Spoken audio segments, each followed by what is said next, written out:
Assalamualaikum warahmatullahi wabarakatuh. Sebelum kita wa basyir, dan memberi kabar gembiralah engkau Muhammad alladzina, kepada orang-orang amanu, yang beriman mereka, wa amilu, dan beramal mereka, as-solihat, pada kebaikan-kebaikan, annalahum, sesungguhnya bagi mereka orang iman dan beramal solih, jannatin, beberapa surga. Ya Allah sediakan 100 tingkat surga, tajri, yang mengalir, min tahtiha, dari sela-sela surga, apa al-anhar, beberapa sungai. Ada 4 mata air kemudian mengalir menjadi sungai di surga, yaitu sungai air tawar, kemudian air susu, air madu, dan arak. Kullama ruziku, ketika diberi rezeki mereka, minha, dari surga, min samarotin, pada buah-buahan, rizkon, sebagai rezeki, qalu, maka berkata mereka, hadza, ini buah iku, atau adalah alladzi, yang ruzikna, telah diberi rezeki kami, min qablu, dari sebelum ini, di surga. Wa utu, dan diberi mereka, bihi, dengan buah-buahan, mutasyabihan, yang serupa. Walahum, dan bagi mereka, fiha, di dalam surga, azwajun, beberapa istri, atau bidadari-bidadari, mutahharatun, yang disucikan. Maksudnya disucikan dari yang kotor-kotor. Jadi tidak haid, tidak berak, tidak kencing, tidak mengeluarkan riak, ludah, juga tidak melahirkan, tidak mengeluarkan sperma, dan tidak melahirkan. Itulah keadaan bidadari-bidadari di surga. Wahum, dan mereka, fiha, dalam surga, khaliduna, orang-orang yang kekal. Wahai Muhammad, berilah kabar gembira kepada orang-orang yang beriman, dan mereka melaksanakan kewajiban-kewajiban yang Allah berikan bagi orang-orang iman, yaitu beramal solih. Kabar gembira berupa bahwa mereka akan mendapatkan kebun-kebun di surga, yang di sela-sela taman surga mengalir sungai-sungai. Ketika mereka diberi rezeki buah-buahan yang ada dalam kebun surga, mereka mengatakan, bukankah buah ini dulu waktu di dunia pernah diberikan kepada kami sebagai rezeki? Jadi buah yang di surga itu bentuknya, warnanya sama dengan buah yang ada di dunia, hanya rasanya berbeda. Dan mereka di surga mendapatkan istri, bidadari-bidadari yang bersih dan kekal. Kekal usianya, tidak pernah menjadi tua, dan keadaan tetap perawan, selalu ridho, selalu menyenangkan, tidak pernah marah. Dan mereka memang keadaannya dibersihkan dari segala macam kotoran-kotoran. Innallaha, sesungguhnya Allah, la yastahyi, tidak malu siapa Allah, ayat riba, untuk membuat siapa Allah, masalan, pada perumpamaan atau gambaran. Ma ba'udatan, berupa nyamuk Ma di situ merupakan huruf tambahan atau zaidah. Jadi ba'udatan berupa nyamuk. Fama fauqaha, maka apa-apa selain nyamuk. Fama fauqaha ini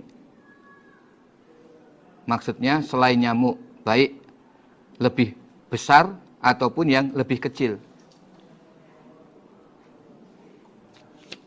Fa ammal ladzina amanu, maka adapun orang-orang yang beriman, faya'lamuna, maka mengetahui mereka, annahu, sesungguhnya masalan atau perumpamaan itu adalah al-haqqu, kebenaran, mir rabbihim, dari Tuhan mereka. Wa ammal ladzina kafaru, dan adapun orang-orang yang kafir mereka, fayaquluna, maka berkata mereka, orang-orang kafir, madza aroda, apakah yang menghendaki siapa Allahu Allah, bihaza, dengan ini perumpamaan, masalan, perumpamaannya atau gambarannya.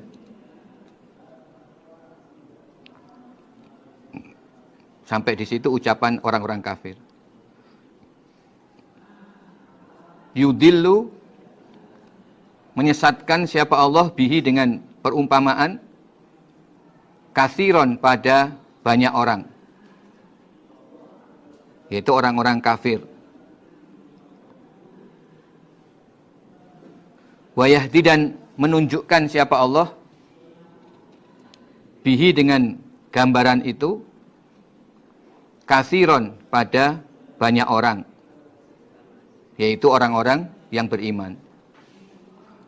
Wa ma yudillu, dan tidak menyesatkan siapa Allah, bihi, dengan gambaran, illal fasikin, kecuali kepada orang-orang yang fasik. Fasik maknanya adalah keluar dari ketaatan, kharijun anit ta'ah. Orang yang fasik itu adalah orang yang meninggalkan ketaatan.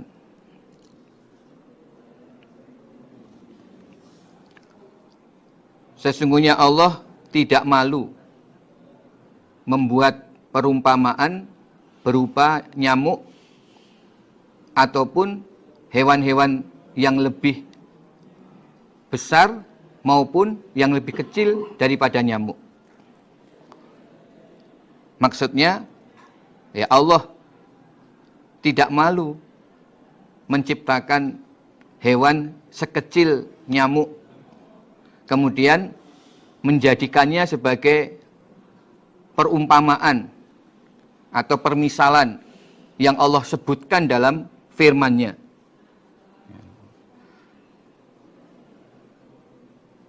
Di ayat ini diturunkan setelah turunnya surat Al-Hajj ayat 73, yaitu tentang perumpamaan berupa lalat, dan surat Ankabut ayat 41. Surat Al-Hajj ayat 73.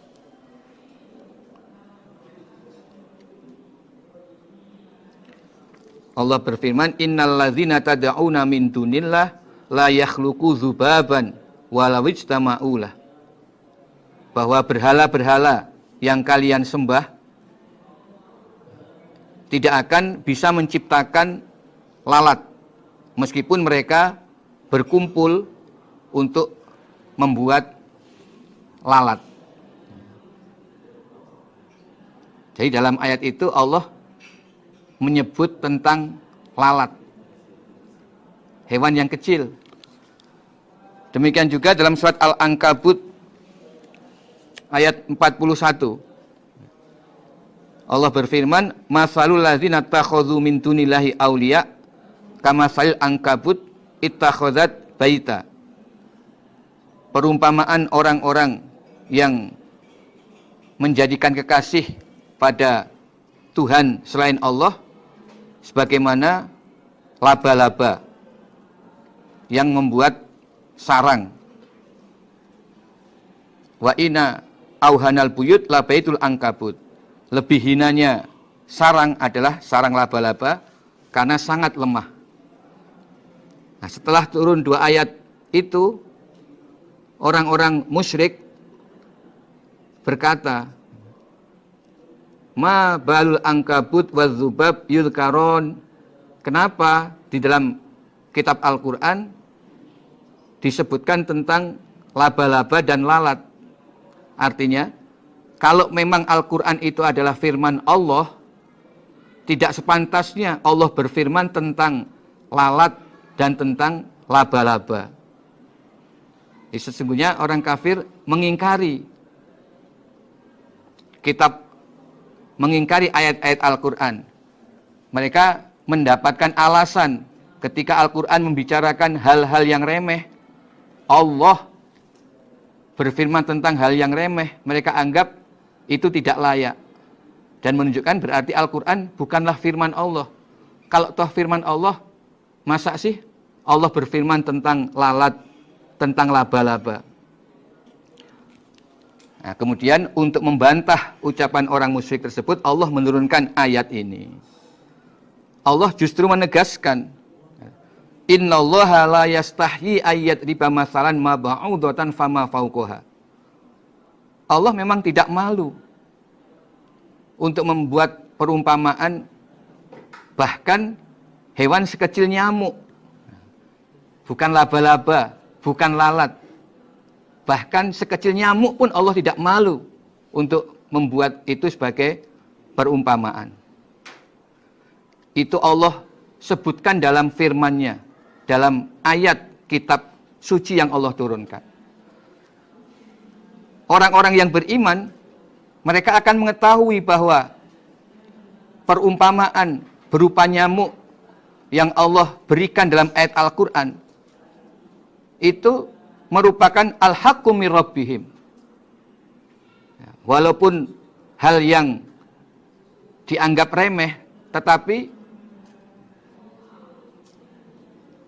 terdapat dalam ayat Al-Quran, itu tetap merupakan suatu kebenaran, itu tetap ayat. Sedangkan orang-orang yang kafir, mereka mengatakan, madza aradallahu bihadza masalah. Apa tujuan Allah membuat perumpamaan dengan hewan sekecil nyamuk, sekecil lalat? Nah, dengan ayat yang berisi perumpamaan hewan yang dianggap kecil atau hal yang remeh, Allah menyesatkan banyak manusia gara-gara satu ayat. Karena ayat itu menyebutkan tentang hewan kecil atau hal yang remeh, akhirnya mereka tidak percaya pada seluruh kitab Al-Quran, sehingga mereka menjadi orang yang sesat. Dan sebaliknya, dengan ayat yang berisi perumpamaan dari hewan yang remeh itu, Allah juga memberi hidayah, memberi ketetapan pada keimanan terhadap banyak orang, yaitu orang-orang yang beriman. Jadi orang kafir menjadi tambah kafirnya, sedangkan orang iman semakin mantap imannya. Dan Allah tidak menyesatkan kecuali kepada orang-orang yang kafir, yang fasik. Siapa al-fasikin? Yaitu alladzina, orang-orang yang kuduna, yang merusak mereka ahdallah, pada janji Allah, mimba' mitsaqih, dari setelah kuatnya janji. Wa yaqta'una, dan memutus mereka ma, pada apa-apa amaro, yang telah memerintahkan siapa Allah, bihi, pada ma, Allah perintahkan ayyu sholah, untuk disambung apa ma. wa yufsiduna dan berbuat kerusakan mereka fil ardi di dalam bumi. Ulaika mereka itu hum ya mereka itu al khosirun adalah orang-orang yang rugi. Orang fasik adalah orang-orang yang mereka merusak janji Allah setelah kuatnya janji tersebut.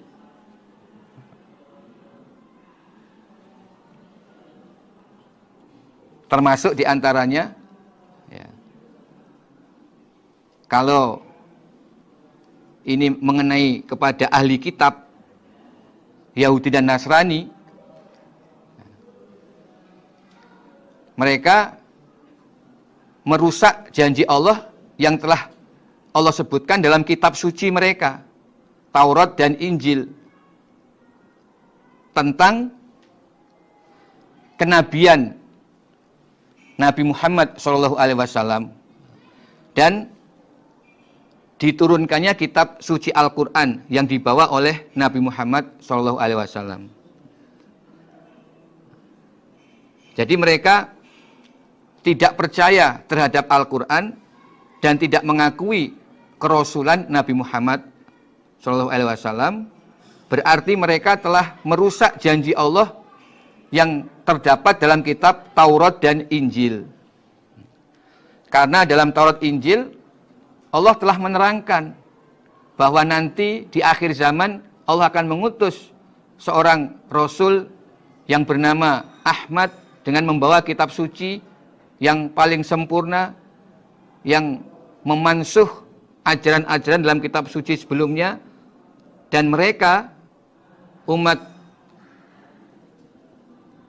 pengikut Nabi Musa dan Nabi Isa atau pengamal kitab Taurat dan Injil, ketika dalam kehidupan mereka menjumpai datangnya Rasul tersebut, mereka harus iman dan harus menolong, membantu perjuangan Rasul tersebut dan iman terhadap kitab suci yang Allah turunkan.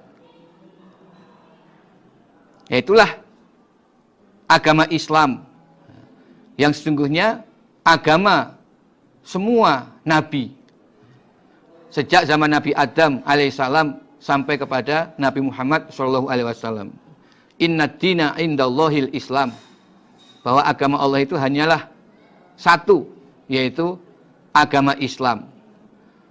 Ajaran yang dibawa Nabi Muhammad berdasarkan kitab Al-Quran itu sama dan meneruskan ajaran agama yang dibawa oleh para nabi sebelumnya, termasuk Nabi Musa yang membawa kitab Taurat dan Nabi Isa yang membawa kitab Injil. Sehingga semestinya orang-orang Bani Israel yang mengaku mengamalkan kitab Taurat dan Injil, mengaku pengikut Nabi Musa dan Isa, mereka iman kepada Nabi Muhammad. Kalau memang mereka menepati janji Allah yang telah kuat, karena mereka sudah berjanji untuk mentaati isi kitab Taurat dan Injil. Itulah janji Allah yang kuat, yang harus mereka taati. Namun kenyataannya justru mereka merusak janji tersebut dengan tidak mau iman kepada Nabi Muhammad dan kepada kitab suci Al-Quran. Dan mereka memutus apa yang telah Allah perintahkan untuk disambung. Maksudnya Allah memerintahkan kepada mereka untuk menyambung ajaran agama Allah. Setelah mereka mentaati ajaran agama Allah yang terdapat dalam kitab suci mereka, Taurat dan Injil, maka ketika Allah telah menurunkan kitab suci Al-Quran dan mengutus Nabi Muhammad sebagai Rasul yang terakhir, mereka seharusnya menyambungnya dengan iman kepada Nabi Muhammad dan iman kepada kitab Al-Quran. Tapi mereka tidak mau iman. Maka Allah berfirman bahwa mereka telah memutus apa yang Allah perintahkan untuk disambung, yaitu menyambung agama, menyambung keimanan kepada para nabi dengan iman kepada Nabi Muhammad dan kitab Al-Quran. Dan mereka berbuat kerusakan di bumi. dengan mereka tidak mentaati Al-Quran, yang sebenarnya berarti mereka juga tidak mentaati kitab Taurat serta kitab Injil. Pada kenyataannya mereka banyak berbuat kerusakan di bumi, khususnya orang-orang Yahudi. Mereka ketika di Madinah, Nabi belum hijrah ke Madinah, Yahudi telah lebih dahulu menetap di Madinah. Mereka justru terpecah belah.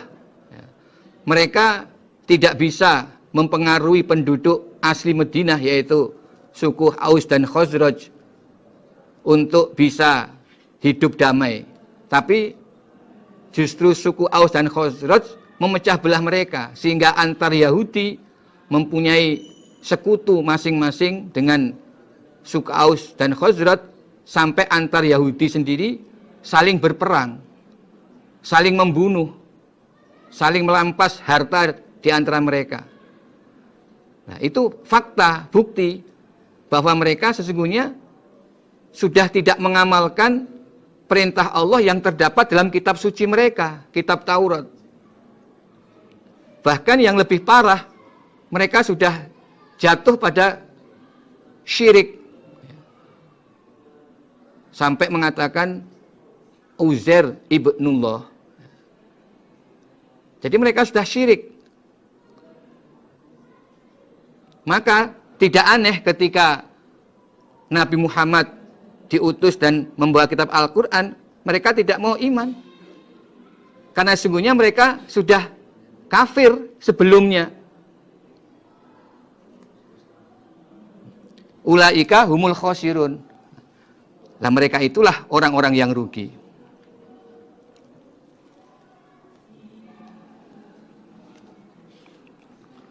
Atau yang kedua, ayat ini juga bisa diterangkan bagi orang-orang kafir.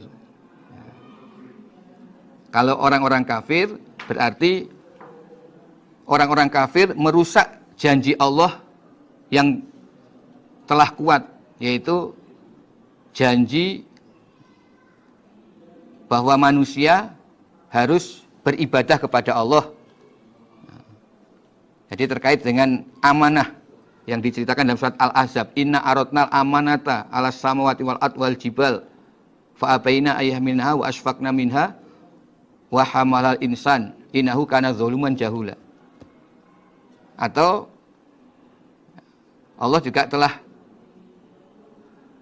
mempertanyakan janji itu, alastu birabbikum qalu bala syahidna. Nah, berarti mereka sudah berjanji untuk beribadah secara mukhlis kepada Allah. Tapi ketika mereka menjadi syirik atau kafir, berarti mereka telah merusak janji Allah tersebut. Dan mereka memutus apa yang Allah perintahkan, yaitu memutus sanak famili. Allah perintah untuk menyambung famili, tapi mereka tidak menyambung famili. Dan mereka banyak berbuat kerusakan di bumi. Ya. Kaifa takfurun, bagaimana kufur kalian bila kepada Allah, wa kuntum, dan ada kalian amwatan, dalam keadaan tidak ada atau belum ada. Amwatan ai adaman, artinya belum ada. Fahyakum, kemudian menghidupkan siapa Allah pada kalian. Allah menciptakan kalian lalu memberi kehidupan di dunia. Sumayumitukum, kemudian mematikan siapa Allah pada kalian sesuai dengan ajalnya masing-masing, sesuai dengan umur yang Allah berikan. Sumayuhyikum, kemudian menghidupkan lagi siapa Allah pada kalian, yaitu membangkitkan kalian setelah kematian, bangkit dari kubur. summa ilaihi, kemudian kepada Allah, turja'una, akan dikembalikan kalian. Kalian akan dikumpulkan di padang mahsyar, kemudian menghadapi hari pembalasan, dan terakhir akan hidup di alam akhirat yang kekal, kembali menghadap kepada Allah. Di bagaimana kalian kufur kepada Allah setelah kalian berjanji untuk beribadah kepada Allah, namun dalam kehidupan di dunia kalian diberi berbagai nikmat rezeki yang tidak bisa dihitung, kemudian kalian mengkufurinya dengan tidak beriman kepada Allah, tidak beriman pada kitab suci Allah. Nah, padahal kalian awalnya tidak ada, kemudian Allah memberi kehidupan bagi kalian, lalu Allah matikan kalian, kemudian Allah bangkitkan lagi dari kubur, dan kalian akan kembali menghadap Allah dalam kehidupan yang kekal. Nah, seharusnya kalau kalian pandai, kalau kalian menggunakan akal, wahai manusia, kalian tahu pada akhirnya kalian akan hidup kekal, kembali kepada Allah, maka tentu selama menjalani hidup di dunia, kalian tidak berani kufur kepada Allah, tidak berani menjadi orang-orang yang kafir kepada Allah, mengkufuri kitab suci Allah.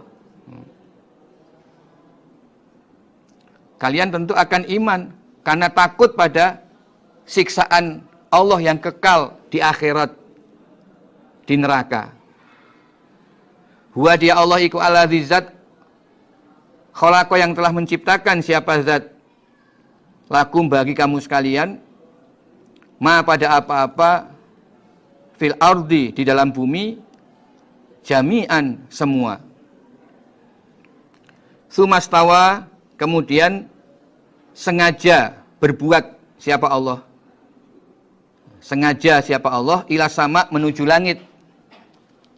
Fasawwahuna, maka menyempurnakan siapa Allah pada langit. Sab'a samawat, 7 lapis langit. Wa huwa, dan dia Allah, bikulli syai', terhadap segala sesuatu, alimun, maha mengetahui. Dia Allah adalah Tuhan yang telah menciptakan segala apa yang ada di bumi untuk kamu sekalian. Nah, ayat ini merupakan dasar adanya hukum asal, yaitu hukum bahwa segala sesuatu hukumnya halal bagi manusia selama tidak ada dalil yang mengharamkan. Karena Allah berfirman, Allah menciptakan semua yang ada di bumi lakum, bagi kemanfaatan manusia. Berarti halal. Nah, kecuali hal-hal yang kemudian Allah haramkan. Jadi selama tidak ada dalil yang mengharamkan, maka semua hukumnya halal. Kemudian Allah sengaja menuju langit, lalu Allah sempurnakan langit menjadi 7 lapis.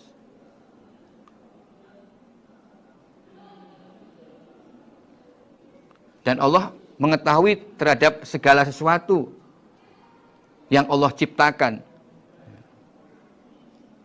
baik yang ada di bumi maupun yang ada di langit, sampai 7 lapis langit. Jadi sebenarnya semua makhluk itu sudah Allah ciptakan. Termasuk yang gaib bagi kita. Termasuk alam akhirat. Alam akhirat, surga, neraka, itu semua sudah Allah ciptakan.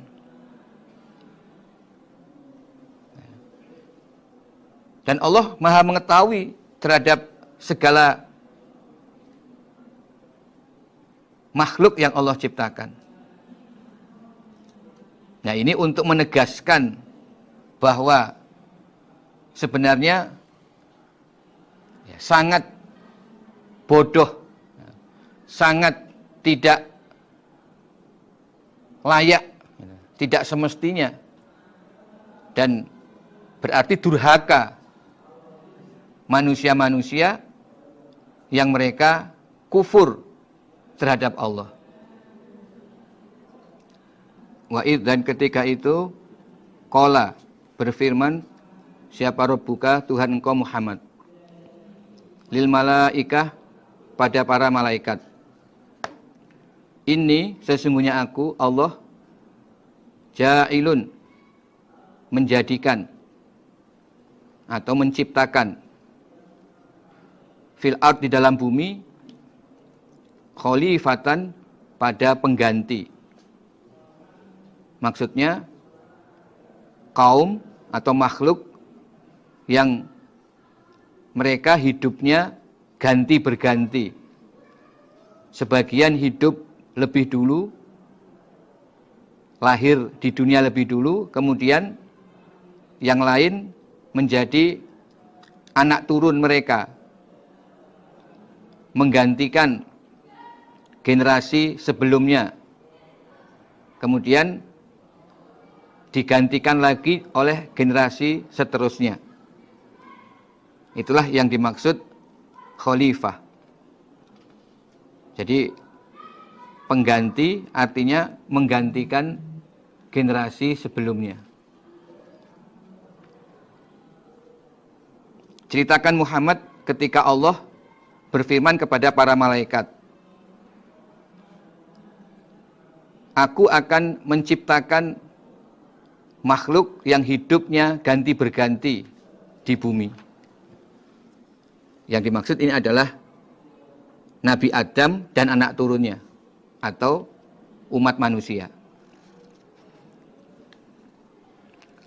Qalu, berkata mereka, ataj'alu, adakah menjadikan engkau Allah fiha, di dalam dunia, di bumi, man, pada orang, yufsidu, yang akan berbuat kerusakan. Siapa orang? Fiha, di dalam bumi. Wayasfiku, dan akan mengalirkan. Siapa orang? Ad-dima, pada darah-darah.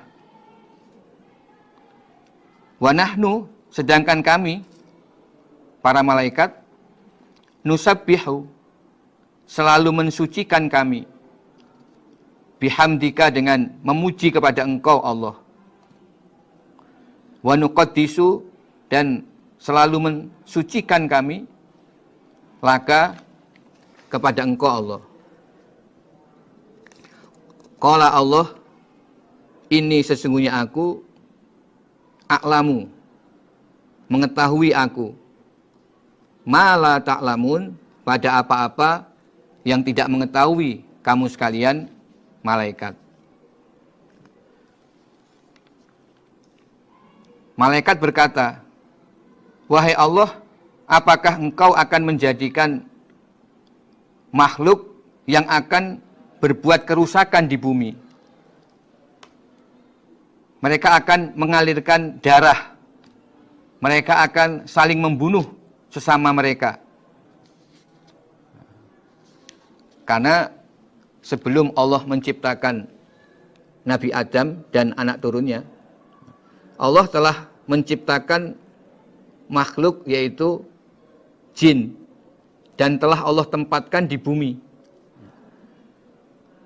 Jadi kalau Nabi Adam itu Abul Bashar, bapaknya manusia, maka bapaknya jin adalah Al-Jan namanya. Al-Jan itu adalah Abul Jin. Allah telah menciptakan jin sebelum manusia 2000 tahun sebelumnya. Kemudian Allah tempatkan di bumi. Lalu para jin ini selalu berbuat kerusakan. Mereka saling membunuh dan merusak di bumi. Malaikat tahu keadaan itu. Sehingga malaikat memperkirakan dan mengkhawatirkan jangan-jangan nanti manusia juga sama dengan kelompok jin yang kemudian hanya akan berbuat kerusakan dan saling membunuh sama mereka ketika hidup di bumi. Sedangkan kami malaikat selalu mensucikan kepada Engkau Allah. Ya, secara tersirat seakan malaikat mengatakan, untuk apa ya Allah Engkau ciptakan makhluk baru lagi? Justru makhluk itu bisa akan berbuat kerusakan sebagaimana para jin. Apakah belum cukup kami sebagai hamba-Mu yang selalu taat dan selalu mensucikan kepadamu? Kemudian Allah menjawab, ini a'lamu ma la ta'lamun. Aku tahu apa yang kamu tidak ketahui. Maksudnya, ya walaupun pada kenyataannya manusia sebagian memang berbuat kerusakan di bumi, bahkan saling membunuh di antara mereka, tetapi Allah tahu bahwa dari kalangan manusia ada hamba Allah yang menjadi nabi, menjadi orang solih, menjadi orang-orang yang mati syahid, menjadi orang-orang yang siddiq, yang sangat jujur, sehingga nantinya Allah masukkan mereka ke dalam surga, mengisi surga yang telah Allah ciptakan, dan mereka hidup kekal di surga. Nah, ini yang tidak diketahui oleh para malaikat. Wa alama, dan mengajarkan siapa? Allah Adama pada Nabi Adam. Al-asma pada berbagai nama. Kullaha, kesemua nama. Suma arodohum, kemudian mendatangkan siapa Allah?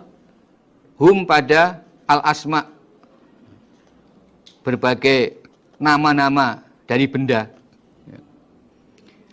Alal malaika, atas para malaikat. Faqala Allah, ambiuni, menceritakanlah kalian malaikat kepadaku Allah, bi asma'i haula, dengan nama haula, demikian itu al-asma, atau ya berbagai benda-benda itu. Asma'i haula, di asma nama dari al-asma tadi. In kuntum, jika ada kalian malaikat shodiqin, orang-orang yang benar. Kemudian untuk membuktikan kepada para malaikat bahwa Nabi Adam, manusia ini mempunyai kefadholan yang tidak dimiliki oleh malaikat,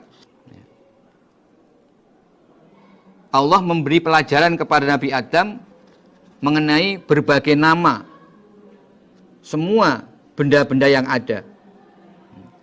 Di nama hewan, nama burung, nama benda-benda, matahari, bulan, bintang. Allah ajarkan kepada Nabi Adam. Kemudian Allah perlihatkan atau Allah tunjukkan benda-benda tersebut kepada malaikat. Lalu Allah meminta kepada malaikat untuk menceritakan apa nama-nama dari berbagai benda itu. Kalau memang malaikat benar bahwa malaikat itu katakan lebih mempunyai kefadolan daripada makhluk baru yang Allah ciptakan, yaitu Nabi Adam dan anak turunnya, semestinya malaikat bisa menceritakan nama-nama benda itu. Qalu berkata mereka malaikat, Subhanaka maha suci engkau Allah, la ilma lana, tidak ada ilmu lana bagi kami, illa kecuali ma alam tanah, apa-apa yang telah engkau ajarkan kepada kami. Innaka sesungguhnya engkau Allah, anta engkau Allah, al-alim zat yang maha mengetahui, al-hakim lagi maha menghukumi. Pada saat itulah malaikat menyadari kekurangan mereka dan kelebihan dari Nabi Adam atau manusia yang Allah baru ciptakan. Sehingga mereka mengakui, Subhanaka, maha suci engkau Allah, kami tidak mempunyai ilmu kecuali apa yang telah kau ajarkan kepada kami. Selama ini engkau belum pernah mengajarkan kepada kami tentang nama-nama berbagai benda itu. Kami tidak bisa menyebut nama-nama tersebut. Innaka antal alimul hakim. Qala, berfirman Allah, ya Adamu, hei Adam, ambihum, ceritakanlah kepada mereka, malaikat, bi asma'ihim, tentang nama-nama berbagai nama benda tersebut. Al-asma tadi. Wa alama Adamal asma. Ceritakan nama-nama dari al-asma itu. Falamma ambahum, ketika menceritakan siapa Nabi Adam pada mereka malaikat, bi asma'ihim, dengan nama-nama dari al-asma atau berbagai benda yang Allah tunjukkan itu, qala, maka berfirman Allah, alam akul, adakah belum mengatakan aku lakum bagi kamu sekalian malaikat, ini sesungguhnya aku Allah, a'lamu, mengetahui aku, ghaibas samawat, barang ghaibnya langit, barang ghaibnya beberapa langit, wal ard, dan bumi, semua barang ghaib yang ada di langit dan bumi. Wa a'lamu, dan mengetahui aku, ma tubduna, pada apa-apa yang menampakkan kamu sekalian, wa ma, dan pada apa-apa kuntum, yang ada kamu sekalian malaikat, taktumuna, menyimpan kamu sekalian malaikat. Ketika Nabi Adam bisa menceritakan nama-nama berbagai benda dan semua benda atau semua makhluk yang Allah ciptakan, Nabi Adam bisa menyebutkan nama-nama benda-benda itu, maka Allah berfirman kepada malaikat, wahai malaikat, bukankah aku telah mengatakan bahwa aku mengetahui hal-hal gaib yang ada di langit dan di bumi. Ya, termasuk tentang manusia ini. Aku lebih tahu. Dan aku mengetahui apa yang kamu tampakkan, yaitu ucapanmu, ataj'alu fiha may yufsidu fiha wa yasfikud dima.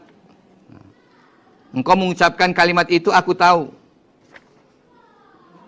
Dan aku tahu apa yang kamu simpan di dalam hatimu. Jadi sebenarnya di dalam hatimu tidak berkenan kalau Allah akan membuat makhluk yang baru yang ada kemungkinan akan berbuat kerusakan di bumi. Allah pun tahu.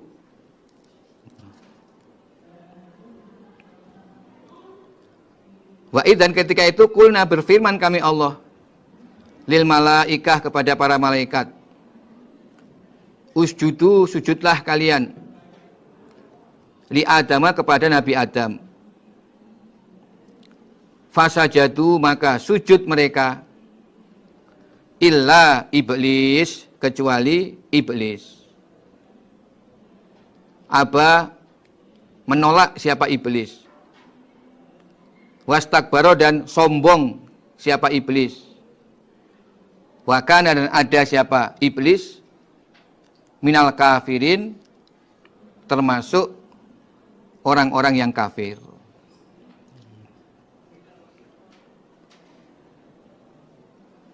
Setelah Allah menunjukkan keutamaan Nabi Adam di hadapan para malaikat, lalu Allah perintah kepada malaikat untuk sujud kepada Nabi Adam.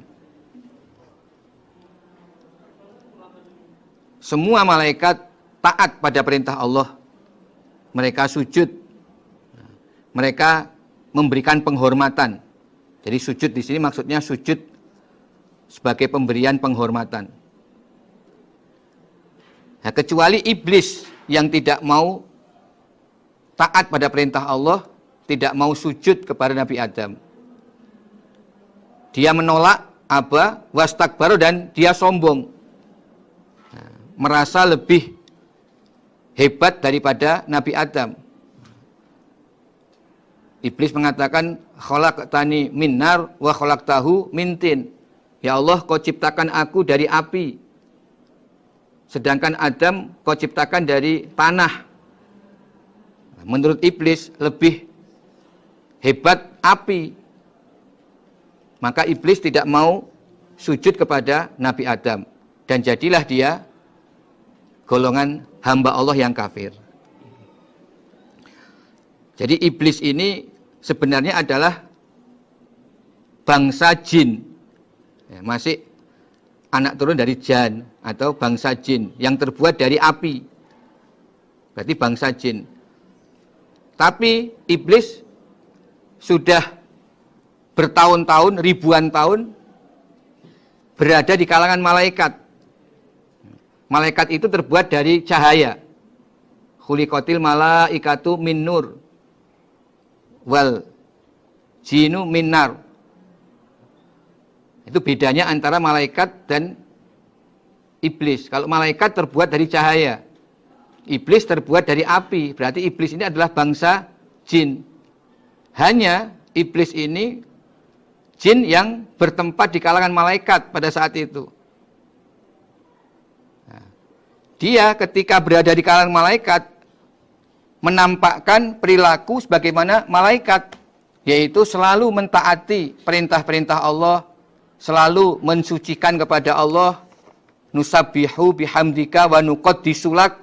Iblis juga berbuat itu bersama malaikat.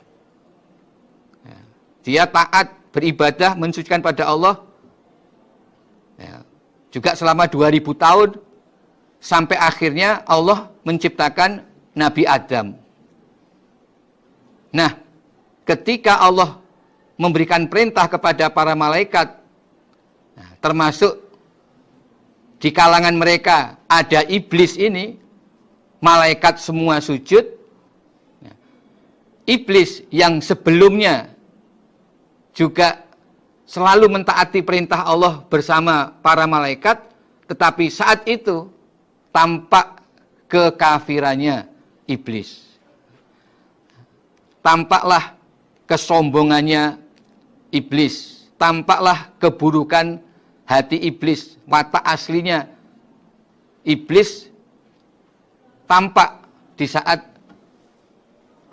dia menolak perintah Allah.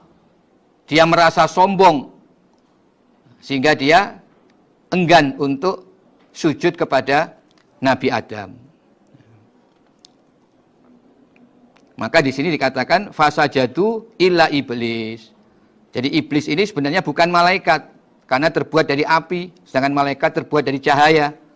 Tetapi iblis memang lama hidup bersama malaikat dan selalu mensucikan Allah, beribadah kepada Allah, taat kepada Allah, sampai terjadi peristiwa ketika Allah menciptakan manusia, Nabi Adam, kemudian iblis ikut diperintah untuk sujud bersama malaikat, tapi iblis tidak mau. Dan saat itulah dia menjadi hamba Allah yang kafir.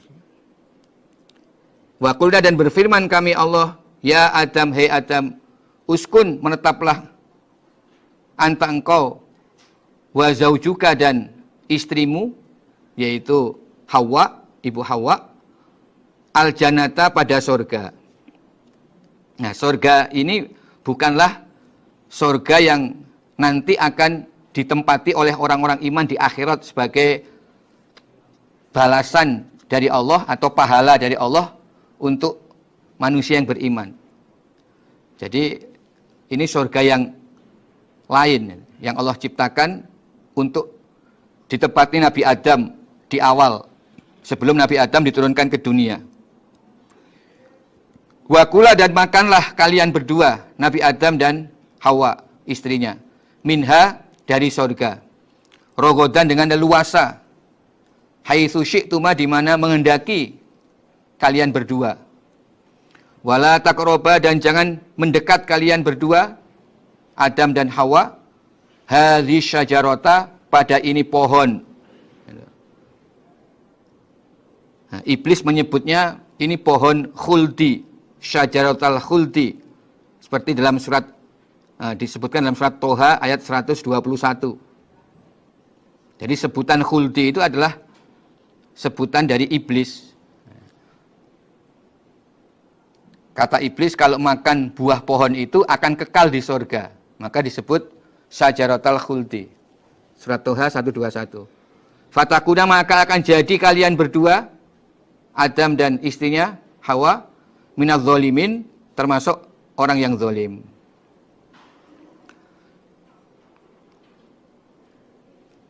Dan ceritakan Muhammad ketika Allah berfirman kepada Nabi Adam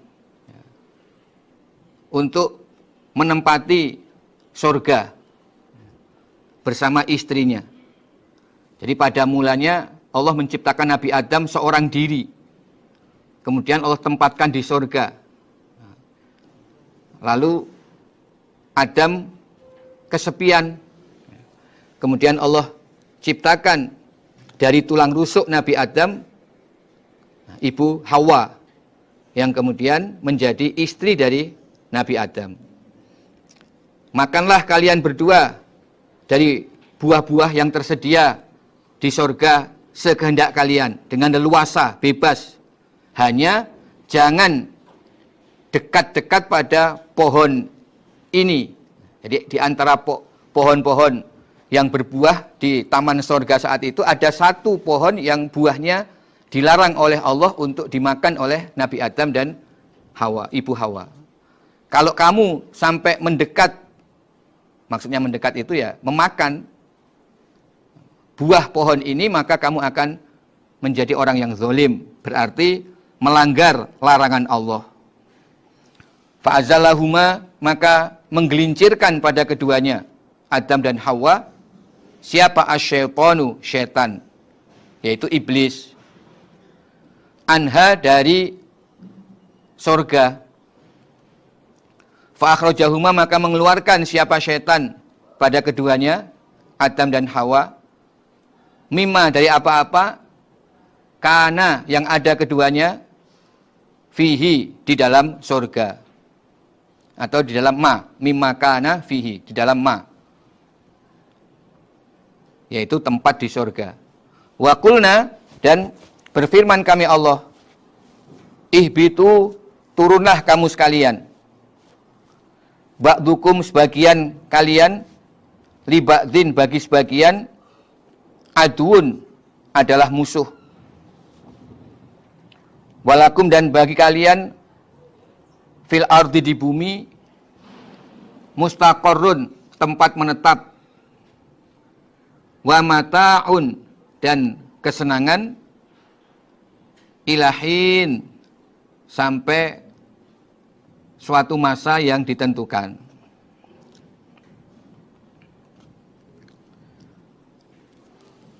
Kemudian iblis berhasil menggelincirkan Nabi Adam dan Ibu Hawa dari surga yang mereka tempati. Jadi dengan liciknya iblis merayu kepada Nabi Adam dan Ibu Hawa. Ya. Mulanya iblis berusaha menggoda Nabi Adam untuk makan buah yang dilarang untuk dimakan itu. Tetapi Nabi Adam tidak tergoda. Lalu iblis menggunakan cara menggoda Ibu Hawa. Yang akhirnya Ibu Hawa mempengaruhi Nabi Adam. Sehingga keduanya memakan buah yang ada di surga tersebut.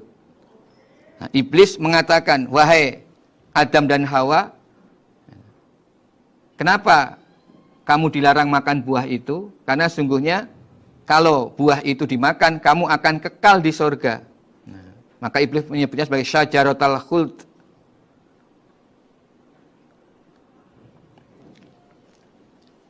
Ternyata Nabi Adam dan Ibu Hawa terpengaruh oleh rayuan iblis tersebut, akhirnya memakan buah itu. Karena Nabi Adam melanggar larangan Allah, maka Allah mengeluarkan Nabi Adam dan Ibu Hawa dari tempat keduanya di dalam surga tersebut. Allah berfirman, turunlah kamu sekalian semua dan kamu menjadi musuh. Ihbitu ba'dukum li ba'din adu. Di sini disebutkan ba'dukum karena dengan turunnya Nabi Adam dan Ibu Hawa berarti semua anak turun dari umat manusia ini juga akhirnya menjalani kehidupan di bumi. Dan mereka umat manusia akhirnya saling memusuhi. Nah, pada waktu diturunkan di bumi, Allah juga memisahkan antara Nabi Adam dan Ibu Hawa.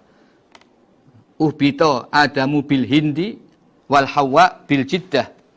Nabi Adam diturunkan di tanah Hindi atau Hindustan atau India, sedangkan Ibu Hawa diturunkan di Jeddah. Kemudian akhirnya Nabi Adam dan Ibu Hawa bisa bertemu di Jabal Rahmah, yaitu di suatu bukit yang ada di Padang Arafah. Setelah terpisah kurang lebih selama 40 tahun. Jadi baru bertemu 40 tahun setelah diturunkan dari surga. Dan Allah berfirman bahwa kalian manusia diberi tempat menetap di bumi dan kesenangan-kesenangan yang ada di bumi sampai masa yang ditentukan, yaitu sampai terjadinya hari kiamat bagi seluruh umat manusia, atau kalau bagi masing-masing manusia ya sampai ajal matinya. Alhamdulillah, jazakumullahu khairan. Assalamualaikum warahmatullahi wabarakatuh.